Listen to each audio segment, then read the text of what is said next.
So welcome, it's good to see you all. Again, this is going to be, I think, more of a conversation. This is going to be, I think, a much more kind of organic experience as opposed to a PowerPoint where we talk at you. We want you to feel involved in this conversation.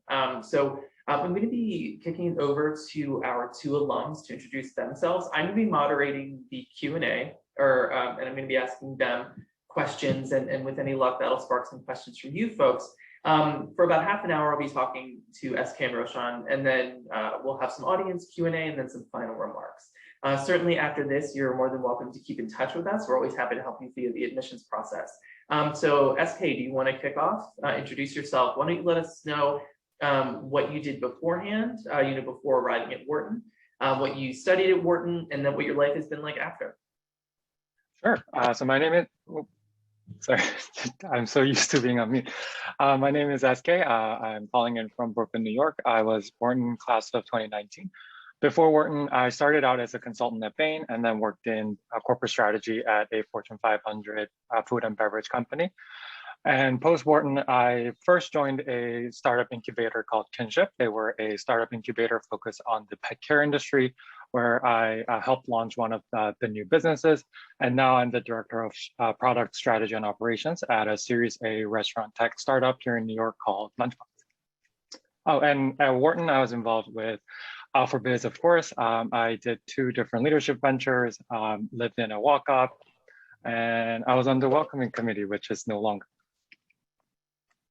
Super, thanks SK. Roshan, go ahead. Hey everyone, I'm Roshan. I'm also class of 2019, graduated with SK. Prior to Wharton, I worked in consulting and tech.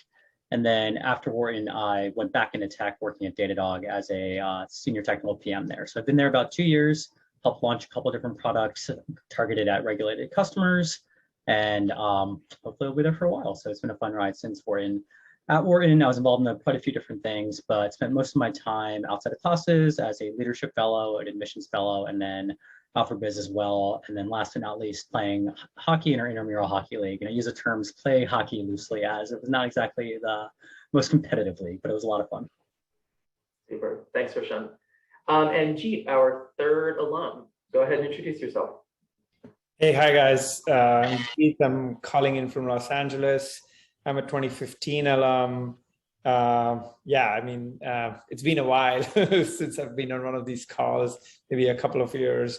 I am currently VP of product at a startup that's based in LA. Today is my second day at my new job.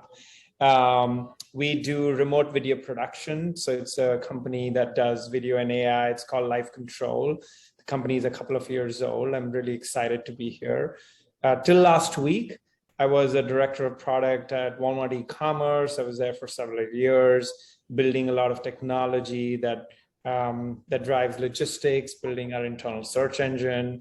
During Wharton, I spent some time at Amazon, and then before school, worked in venture capital and startups. In Wharton, I'm actually refreshing my memory because it's been quite a while. I was pretty active in the tech club, AlphaBiz club. I was a student life fellow. Really enjoyed my time here. I think I also TA'd some kind of like international learning classes, entrepreneurship in India, entrepreneurship in Israel, was always interested in startups. But really happy to be here. Thank you for inviting me and happy to answer any questions. Thanks so much.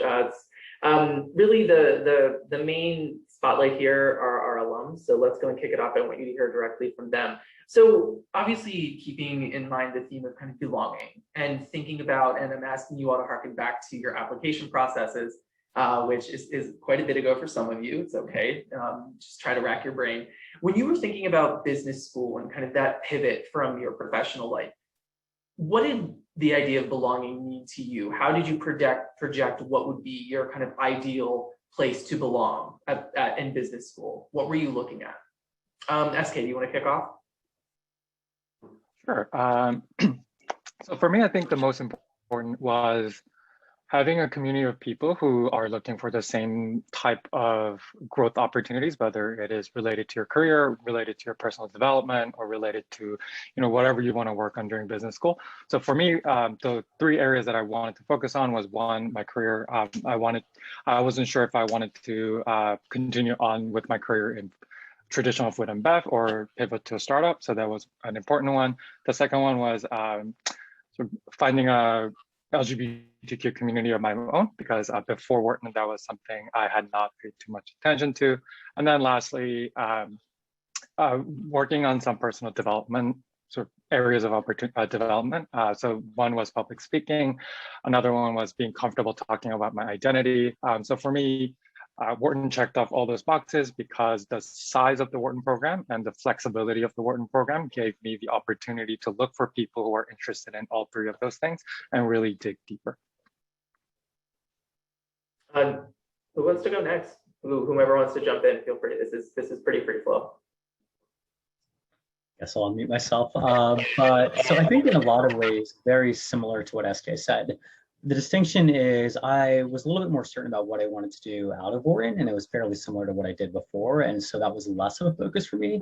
But I think in a nutshell, it really boiled down to two things. And so the first was basically a place where I could have the opportunity to explore. And again, for me, it wasn't so much as focused on the career path. And so I was able to explore other industries just out of personal curiosity, able to meet people from a diversity of backgrounds, and also have the space to grow personally. And so similar to SK, kind of embracing my identity a little bit more as an LGBT individual, and then also just kind of taking the opportunity to learn and grow as an individual and a human. And so that definitely was all present in the Wharton experience. And then the second big thing was the opportunity to get a little bit more involved in the LGBT community as well.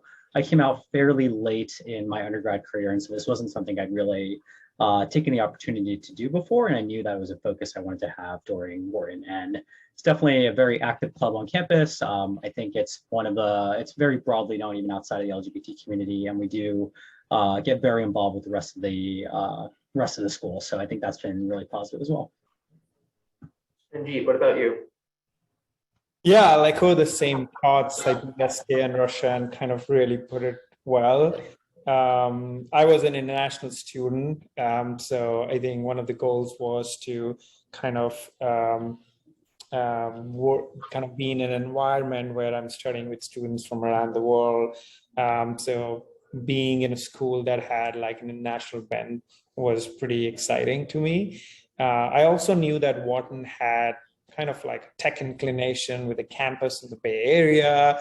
They had partnerships with tech companies, and technology has been a pretty fast growing industry in the last 2 decades. So that's definitely something that stood out. I had spoken to a couple of alumni and heard great things about the school. It was like fairly balanced school that valued a good combination of like personal life, personal growth, and developing career. And some of the professors, and now I follow some of the professors and have stayed in touch over the years, were professors I'd heard of. And it was really nice to go in there and build relationships with them.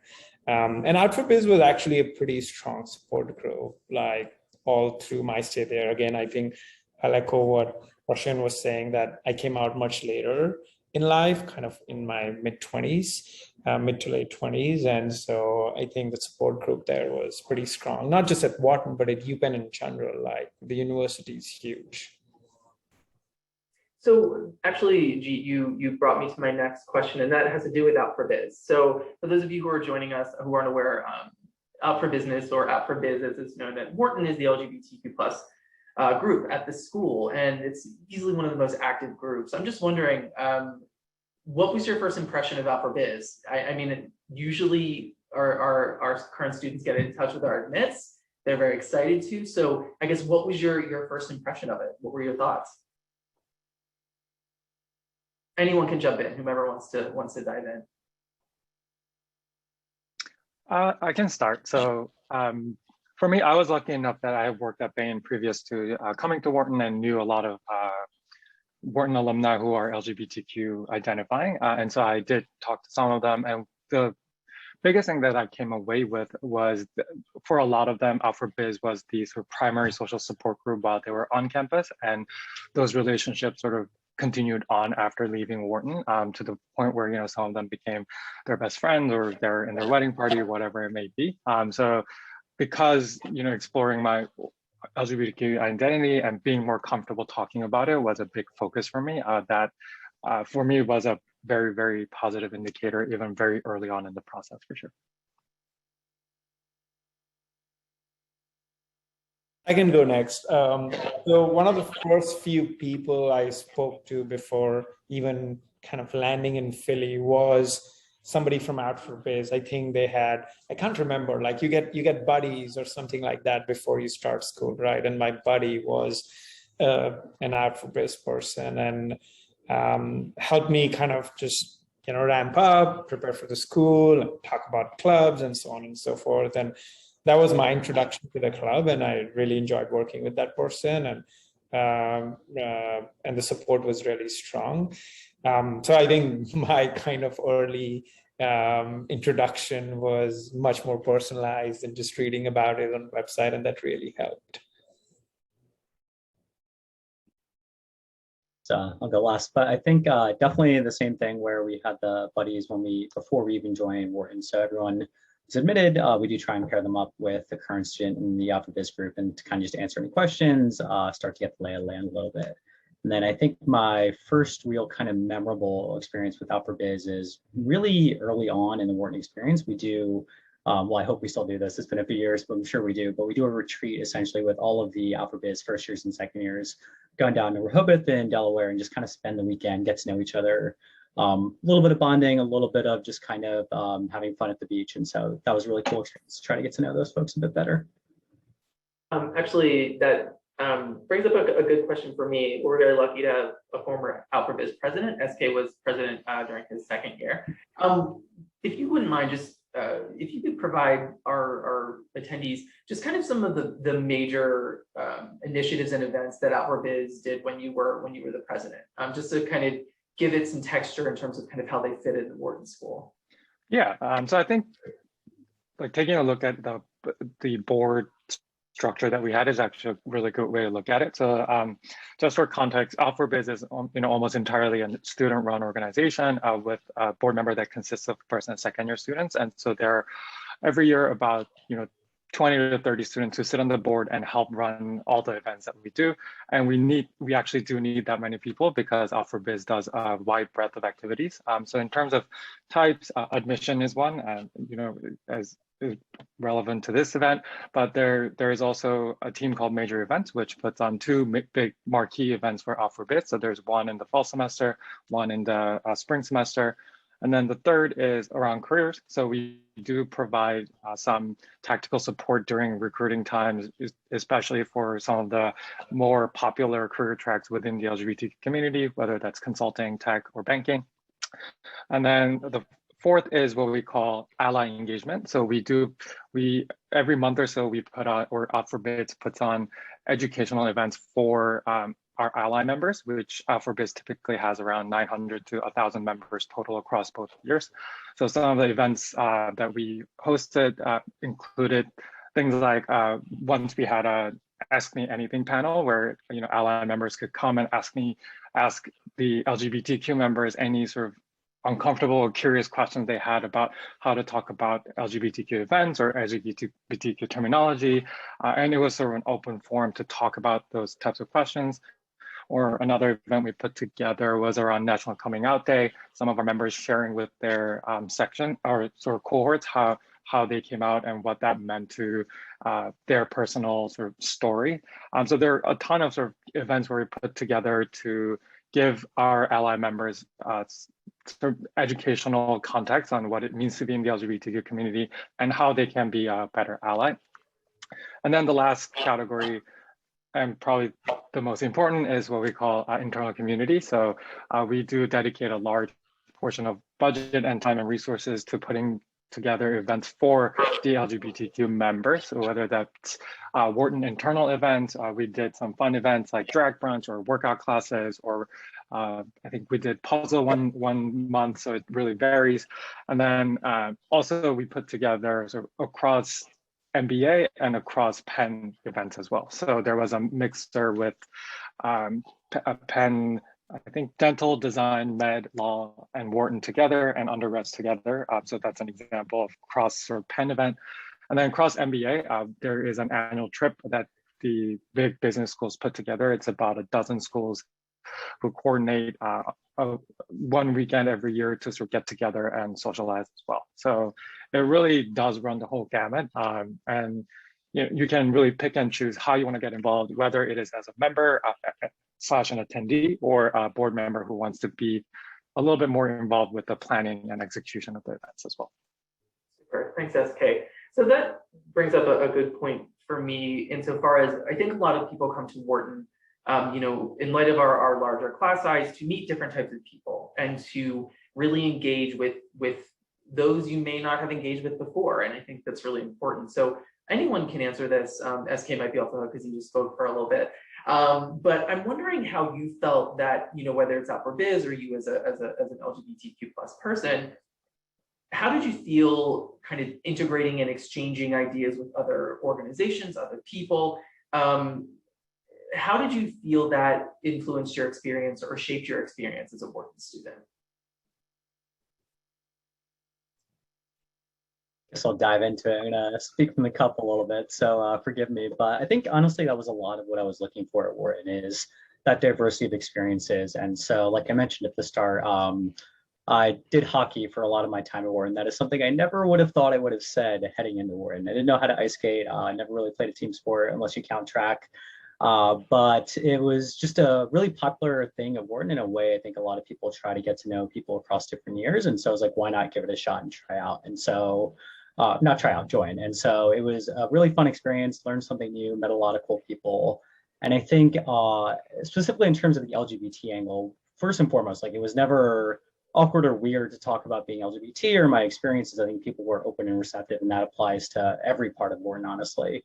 And I think secondarily, like for some people, it actually, once they got to know me, they found out I was LGBTQ, I'd, bring up a boyfriend or whatever. But to some people, it was one of the first times they'd really engaged like deeply with an LGBT individual. And so in some ways it was kind of I don't want to say learning experience, but it was their first real personal experience with an LGBT individual. And so I think that's also a lot of what we as LGBT folks bring to the Wharton community, is being able to talk about those issues, open people's eyes, and really just bring them to the table and help them understand a little bit. I think I'll echo some of the thoughts that Roshan was bringing up essentially, which is some of the friends I've still stayed in touch with 6 years after school are some friends I made with, who were part of Out for Biz, and I met them in my first weeks. And a couple of other experiences, I think in my first 2 semesters in particular, were interacting with people, was being an international student and an active kind of member of the India Club. And there were not as many international LGBTQ students in my year.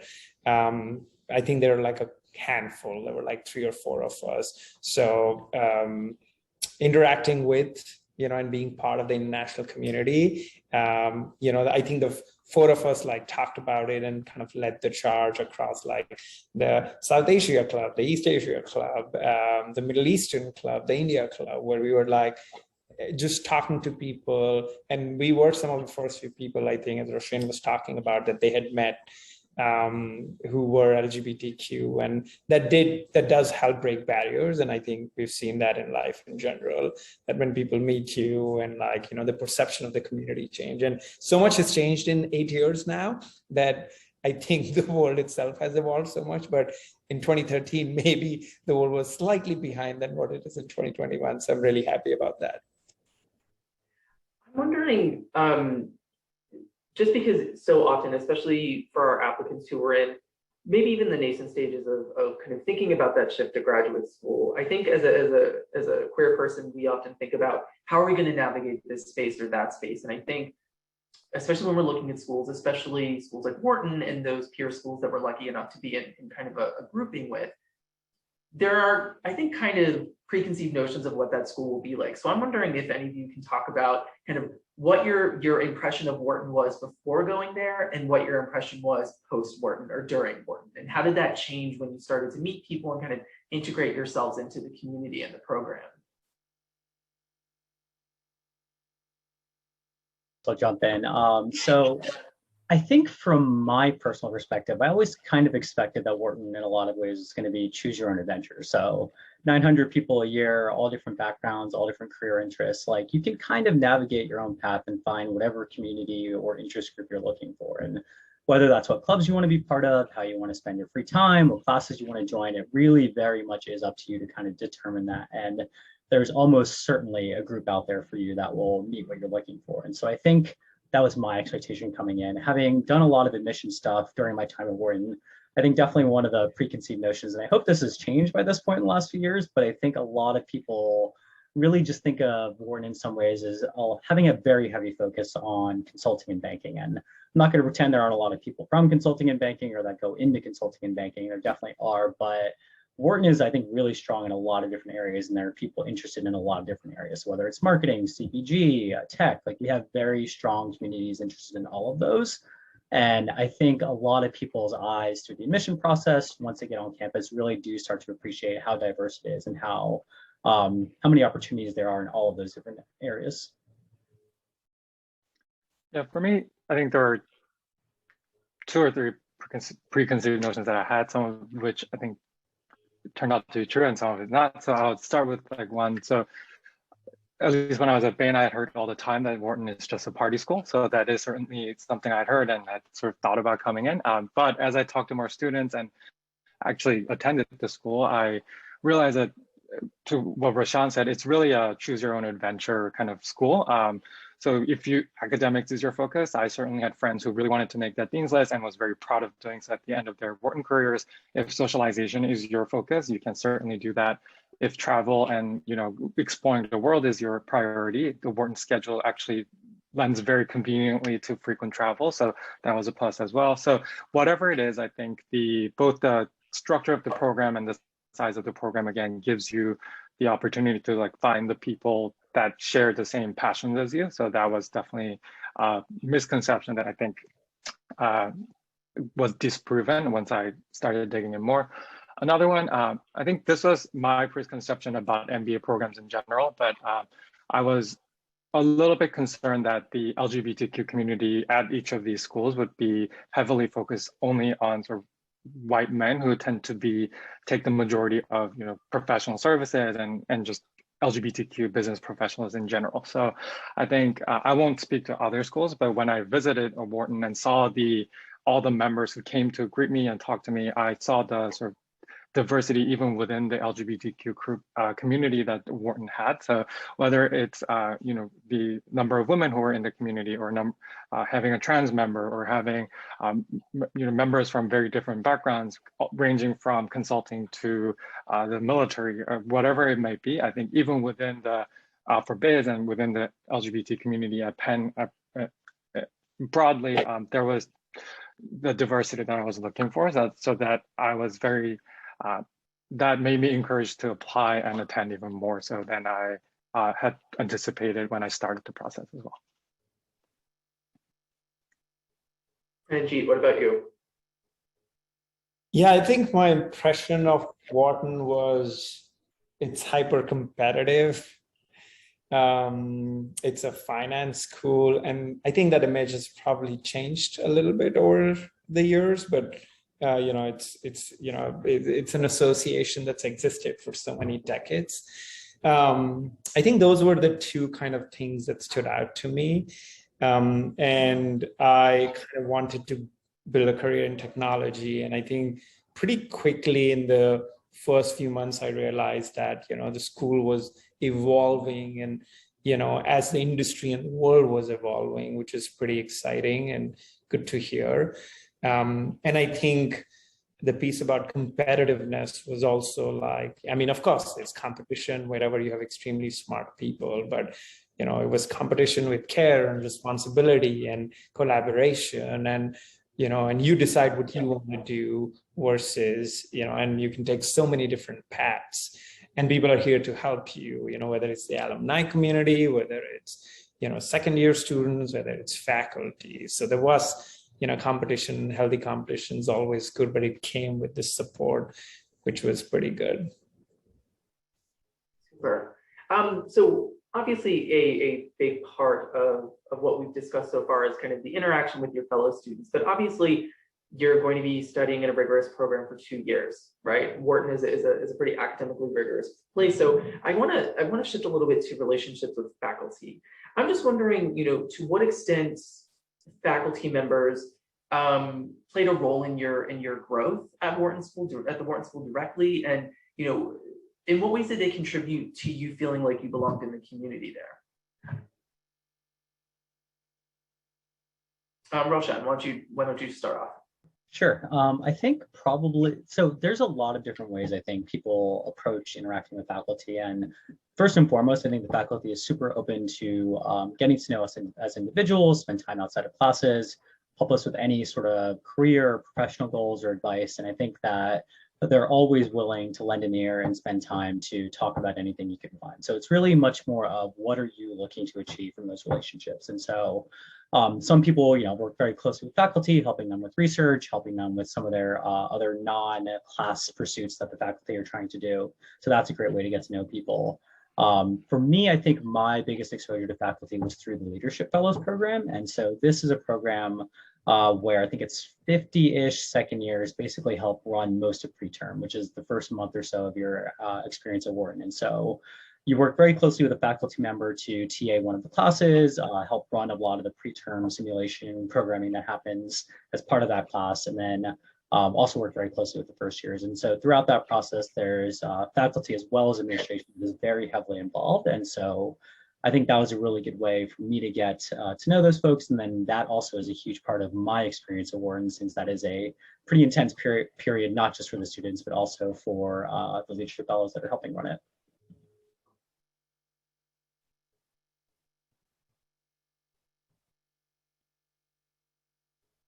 Oh, sorry.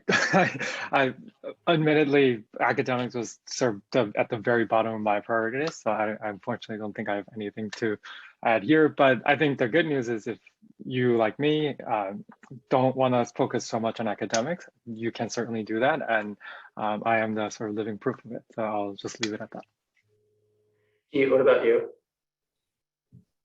Yeah, I'm trying to kind of jot down my thoughts, maybe thinking aloud here. I think my interaction with faculty, I was definitely close to the program and the administration team, like people like Amy Miller, and like I'm trying to remember who was the kind of like maybe a very senior advisor or like dean there. I think I was involved because I was engaged quite a bit in a lot of like international learning programs and study abroad programs. I was really excited about that, and the program team, the academic program team would organize that. And a lot of them would show up to some of the LGBTQ happy hours because I would just like bring them along, and they were pretty excited and happy to be part of that.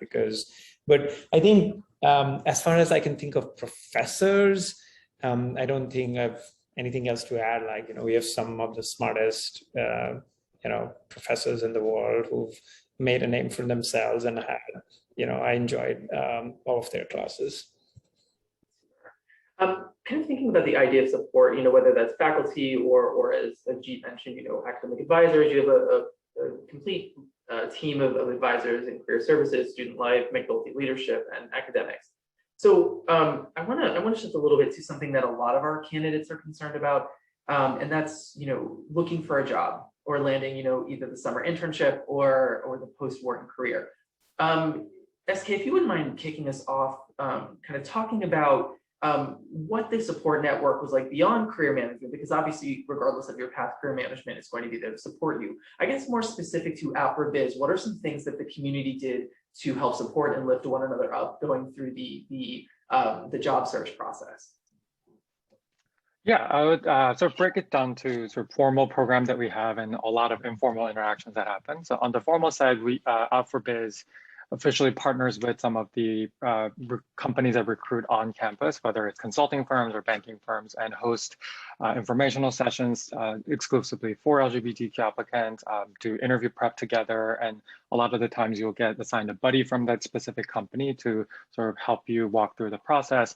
So those formal programs do exist, but I think because I was doing enterprise recruiting myself, looking at early stage startup companies for full-time, a lot of my sort of support came informally. So luckily the Out4Biz alumni community is still very tightly knit with each other.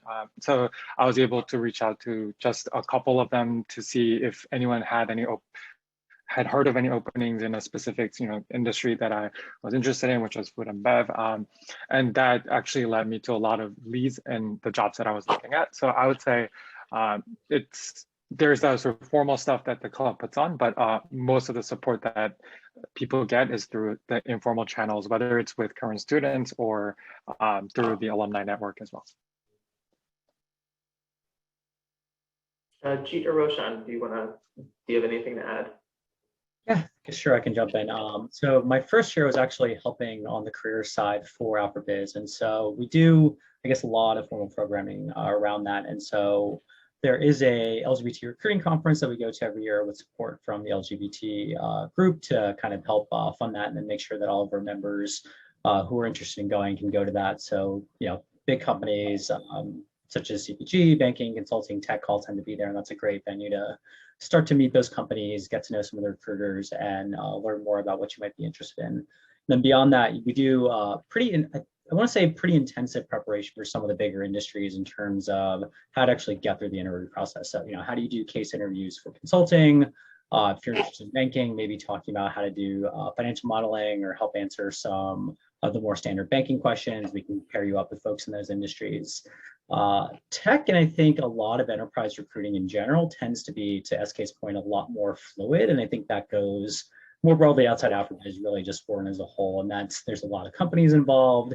A lot of companies are on the smaller side, so don't necessarily have as big of a recruiting budget to actually go to campuses and talk to universities. And so a lot of that, I think, is leveraging the connections, helping to learn more about the industry, and then also just helping understand the interview process and maybe prep a little bit for the interviews as well. So we really try to help as much as we can. And then beyond that, at the very least, I think part of the wonderful thing about the Out4Biz community is that by virtue of everyone in the community coming from all different backgrounds, we tend to know, but collectively, pretty much the entire class. And so it's really easy to help navigate finding other folks in the class who can help you out in your pursuits as well. Sorry, I'm trying to remember the question. I'm clearly not listening. I'm getting distracted by Zoom. Getting distracted by Slack. No worries. Chief, the question was, I pivoted a little bit to career management because a lot of our candidates are concerned about, finding a job, especially after they leave Wharton. So I'm wondering what were some ways that beyond career management, the office that all of our students generally work with for their career searches, what are some ways in which you felt supported by maybe a group like Out4Biz or some of your other fellow students?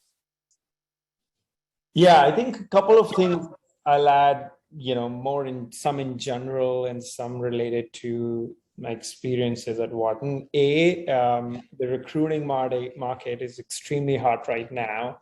And I think it's going to stay like that for the next few years. And I hear that in VC investor and board meetings. I hear that from my SVPs at my previous company, because technology is growing really, really rapidly. And the number of jobs in technology are growing at a very fast pace. So if people on this call are probably some of the smartest people. And if I were you, I would not worry about jobs, but I would figure out what I want to do and where my passions are and what my interests are and go pursue that. That's something in general. Second, I think connecting with kind of the LGBT community at Ramba really helped me a lot. And I think potentially, SK and Roshan will echo the sentiment that Ramba actually does bring people together, bring recruiters together, bring alumni together. And I actually found my job through Ramba. I was an intern at Amazon during business school, and then I met my first boss, who was an executive MBA student at SF Wharton, and he was a senior director in product and engineering, building Walmart's e-commerce business. And he was like, hey, I'm looking for somebody. If you're interested next year, like ping me. And I did. And then he connected me to another team, who connected me to another team, and I ended up there. I think he kind of moved on to pursue other opportunities, but it kind of, led me through that path to that job. Otherwise, I think now I feel like a lot of corporations themselves has pretty active LGBT groups. Most large and medium-sized corporations have, and some of them also have outreach groups, which I think schools or Ramba communities and Out for Biz like groups are probably talking to and connecting with. And those are also potential avenues to say, hey, you know what, like somebody to talk to and help me figure out like, how friendly is the environment at the company and so on and so forth. And I'm unsure about moving to, I don't know, like Detroit to work at this company. Do they have an LGBT group? I want to be close to family. Any of those questions become easier now. One thing I did want to stress was like, it's totally okay if you're coming into a school without knowing exactly what you want to do, because I think that's one of the preconceived notions of going to business school. I'm just looking at my own journey. Like it was either going back to a Fortune 500 food and bev company as a brand manager, or going to an early stage sort of D2C or consumer tech company, and Series A or before. So those are like very, very different career paths. And I wasn't sure which path I wanted to go down. But that's where I think both the students and career management actually stepped in and said, hey, if you're interested in both of these paths, there are all these different ways to explore both of the career options while you're in school. So based on their suggestion, I did one corporate internship during my summer, and then did semester in San Francisco right after, and actually worked at a startup during my entire second year.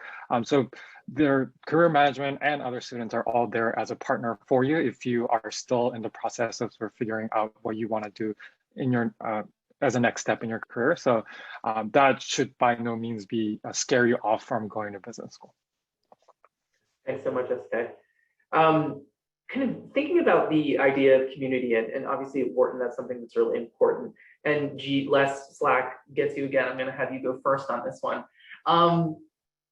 What I want to kind of talk about and think about is kind of Philadelphia as a city. A lot of people don't necessarily have a lot of experience with it. It's not, it's not New York, it's not LA, it's not London, etc. Right? It's kind of a sleeper city in many ways. So obviously we all joke pretty consistently about the Wharton bubble, right? You go Huntsman, you cross the bridge over to Rittenhouse, and you're in those two places, right? So I'm wondering, what were your impressions of Philadelphia as a city itself, and especially for those people who are thinking, what would it be like to live there, and what was it like for you as an LGBTQ plus person? G, what are your thoughts? Yeah, I mean, I did not have any preconceived notions about Philly. I just knew that it's a city close to New York because I'd never been there. But I really enjoyed living there. I think you're spot on. Like, you go to school, across the river, you come back to Center City, you live there, you live in your bubble, the apartment buildings that Wharton students are living in. But Philly is a great city to live in. I mean, couple of things that make it attractive. Rents are cheap. They're not as high as, I live in San Francisco, I'm just visiting LA. They're not as high as New York, San Francisco, or even LA. You can get, I'm just quoting numbers here, but you can get a nice one bedroom apartment for like $1,200. That's unheard of, like in New York or Los Angeles or San Francisco, right? There are tons of great restaurants, Italian, Israeli restaurants, Middle Eastern restaurants, all kinds of food that you're looking for. I think there are a couple of chefs that I have great restaurants in New York who have outlets in Philly, and you can get reservations in Philly, but not in New York, right? And I'm sure a bunch of this audience lives in New York. the gay district is pretty active and alive. And if I'm not wrong, Philly is probably one of the oldest gay districts in the US. It's pretty active, pretty alive, tons of bars. I mean, I don't know what happened now after COVID. I hope most bars are still there, but because some cities have bars shut down because of, COVID, but tons of bars, tons of clubs. In fact, I think a couple of big Philly parties happen at the biggest club in the gay district. I forgot its name because I haven't been there in a long time. There's a great art scene. Like, the art museum is great if you're interested in art. Like, there's tons of museums. There's a big symphony hall. There's stuff going on at the school. Old City is, a great place to hang out. I think as a student, it's not just a college town. It is very active city life that you can engage with both city life and be on campus. And while not having to pay exorbitant prices when you're trying to be a student and not spend too much money where you're paying so much for school. So I really enjoyed my time being there. I think I've been back maybe twice since then. And yeah, it's always been a pleasant experience.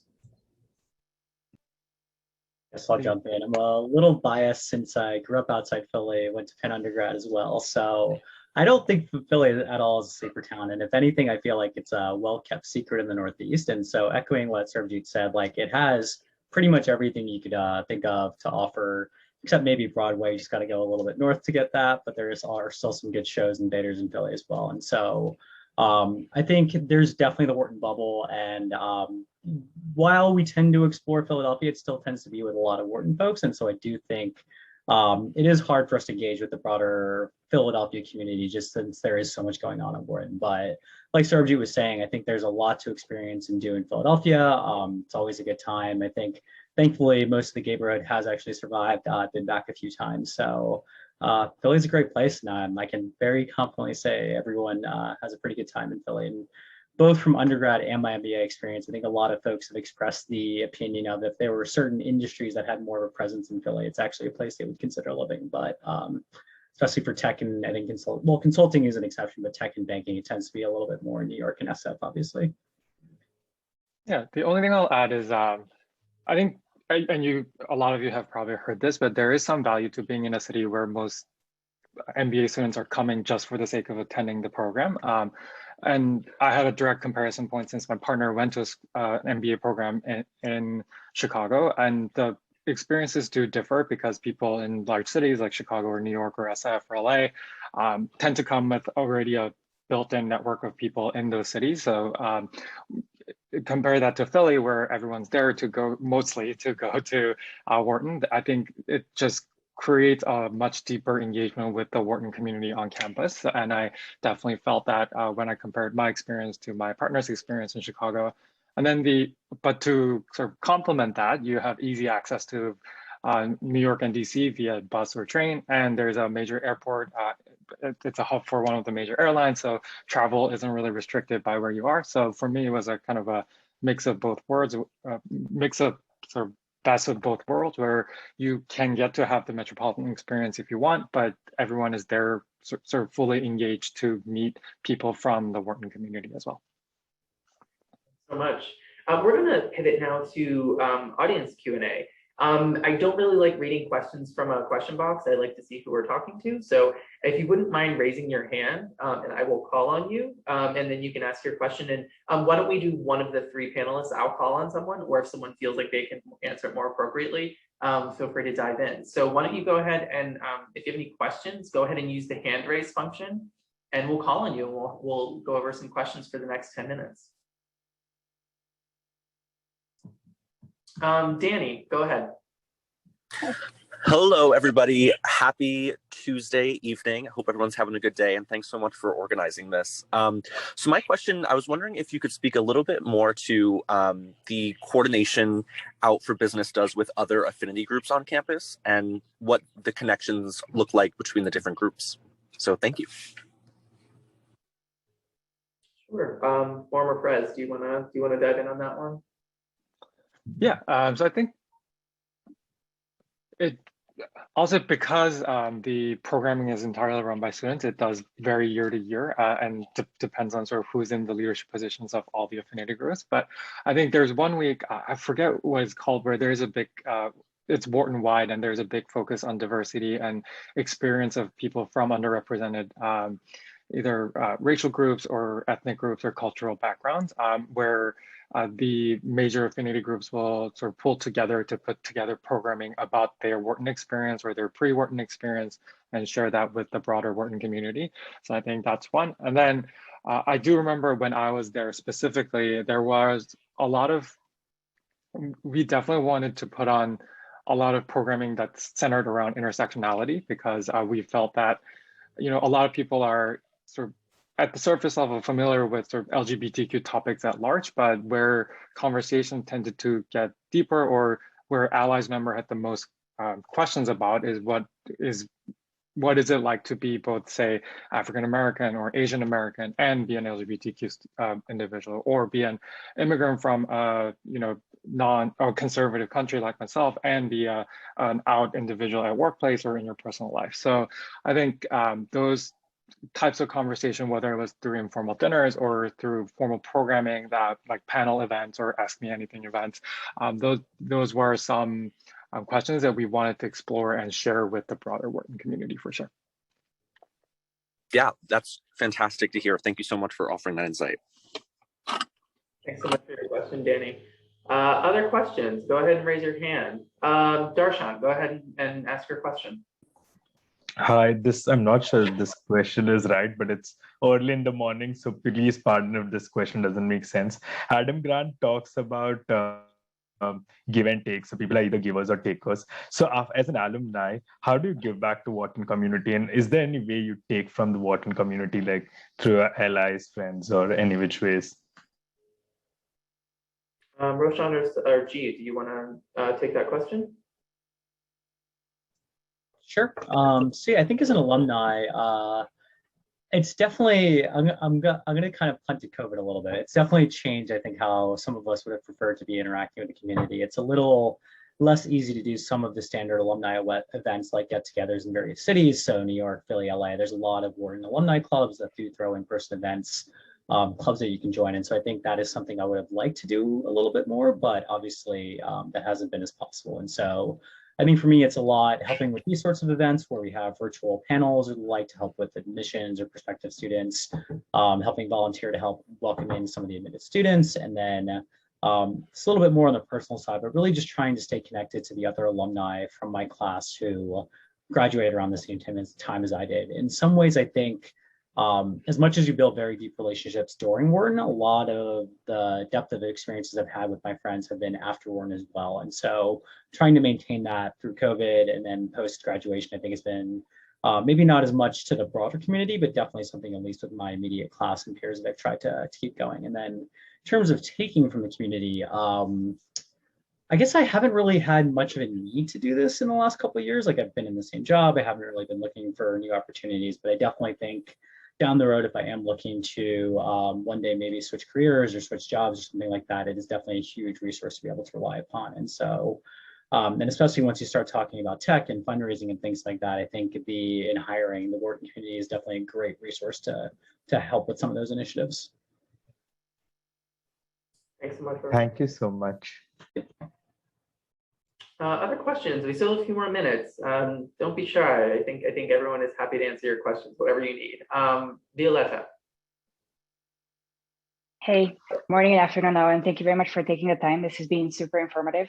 So my question has to do with the acronym LGBTQIA. Typically in many LGBT communities, be it at work or at school, the G tends to be overrepresented.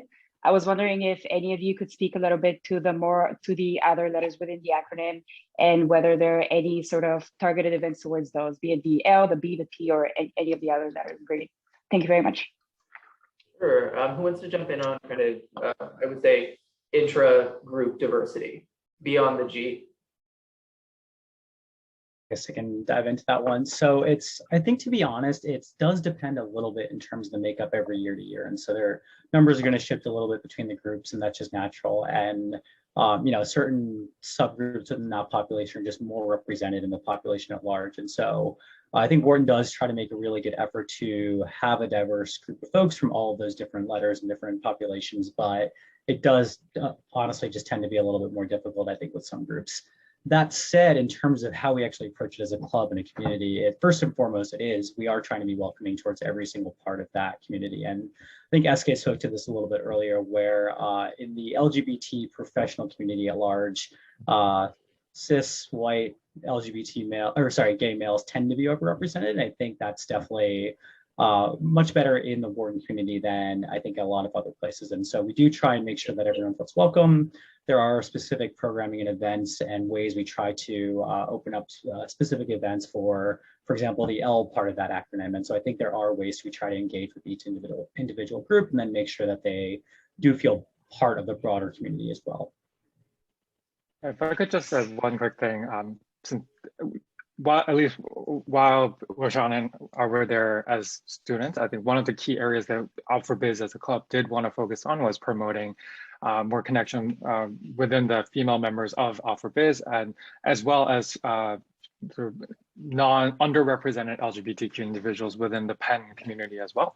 So Alpha Biz very intentionally funded events specifically targeted at both Wharton LGBTQ women, as well as a mixer for women across all LGBTQ organizations within Penn. So that was one. And then the other piece I did want to mention was, I think Alpha Biz is very cognizant of the fact that not everyone comes from a background where, being an out LGBTQ individual is, already socially accepted, and, different people might be at different stages of their coming out or coming to terms with their identity. So the way we structure our membership is actually in 4 different levels where, the first level might be you're only out to the presidents of the club. And if you want to reach out and, receive support on LGBTQ related issues, we're there, all the way to level 4, which was you're out to everyone publicly, including at workplace. And there were sort of varying steps in between, and that was recorded. And we were very cognizant, whether it's, taking pictures together or referring to other members when we were talking, within the Wharton community more broadly about the differences in the stages that I just mentioned. So I think if you're still exploring your identity, or as I wasn't super comfortable talking about it from the very get-go, there is still support network for you. And we, members at Wharton have experience dealing with those issues. So I thought that when I was visiting, I thought that was one of the most impressive parts of Alpha Biz. So I did want to mention that as well. That's fantastic to hear. Thank you so much, both. All right, and our last question before we wrap up will be Dennis. Well, feeling so lucky I got the last question. Thank you all so much for hosting this. I just had a question about the leadership experiences that you've had in Alpha Biz and how that's influenced you in your career so far, whether it's been, speaking up for LGBTQ members or programming. I would just love to be able to hear those transferable skills. Sure. In the interest of time, does anyone want to jump in and answer that one? We'll just have one person do that. SK, you're in. Yeah, I can jump in. So I would say there are 2 different things I've mentioned. One is I think whether it's Alpha Biz or whatever club you're in, if you're looking for sort of management experience, I would say being on a board of a club is a fantastic experience, because you're literally in a position where everyone is a volunteer and all you have is your sort of influencing skills to get things done. So for me, like, that was partially why I took on the president role within Alpha Biz. It was at times a very challenging experience to get, people who I consider very close friends to do things with the timeline that, we had promised to the broader community. So I think that in itself was a leadership experience that I value and learned a lot from. I can't say that I was successful 100%, but I did learn a lot from it. And then the other piece is, I think the types of events that we put together while we were at Wharton at the time seemed so obvious, because Wharton is such an accepting community and very progressive when it comes to conversations around some of these topics. But once I got to the workplace, I realized that we were actually having very sophisticated conversations that helped me do the same while I was in the workplace. So for example, my company, which is only 150 people right now, wanted to do a workshop on how to use gender pronouns because to celebrate as part of our Pride Month celebration. And comparing that conversation to the conversation on the same topic I had at Wharton, I realized how much ready I was to take that on because I had had that experience at Wharton with people who were interested in learning about it. And we had the financial and logistical support from Wharton to go out and actually put that event on. So I think whether it's exploring some of these diversity issues while you're at Wharton or literally running a club or putting on an event as a leadership experience, it helped me become much more comfortable being an LGBTQ employee after I graduated from Wharton and in general, a better leader as well. Awesome, thank you. Right, we are going to wrap up, but before we do, and working backwards, so Jeet first, then Roshan, and then SK. What piece of advice would you offer our attendees as they try to see themselves at Wharton? Be open-minded. Try to have the attitude to learn and absorb, and being open to ideas and thoughts and collaborating and learning from others, whether it's faculty, students, people in Philly, Penn. I think you're going to have a great time. I think I think this applies more broadly to any business school you might be looking at, but it's especially at Wharton, there's so much to do and so many opportunities to take advantage of, and you just can't do it all. And so I think a lot of it comes down to what are your priorities and what are your goals. And so across all the major different areas of life at Wharton, so leadership, academics, career, social, don't forget about all those people in your life from before Wharton. It's really trying to prioritize, what are you looking to achieve in your 2 years across those different areas, and how does that stack rank against each other? And that's going to look different for every single person. There's a lot of ways to meet those goals important, but having that sense, I think, will help guide you towards making the right choices and how you're spending your time and what you're signing up to do. Mine would be echoing what you said and say, be really open-minded. And when in doubt, if you are asking about if you should do something or not, I would say go ahead and do it.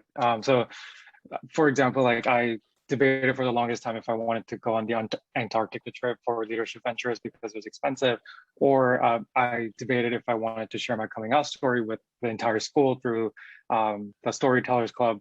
But I'm looking back, I'm glad I took the risk and did it, because it's really one of the very few times in your life where you can have the freedom to explore those without too much repercussion. Your bank account might suffer, but that's really it. So I think when in doubt, when you're at Wharton, I would say just take the plunge and do it, and you won't regret it. Great sage advice from our panelists.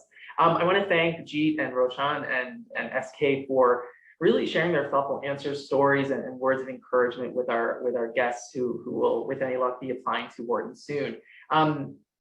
We hope that you are able to connect with us and stay in touch with us, whether it's on social media or if you join us for more of our summer programming that you can find on our website. We have a lot of great things coming up, like application tips, coffee chats with our students, virtual tours, specialty visit days, etc. So check us out, and we hope to see you at more events. Thanks again for coming out to join us, and just another thanks to our panelists. We really appreciate it. Thanks so much, everyone, and good luck in the process. Take care.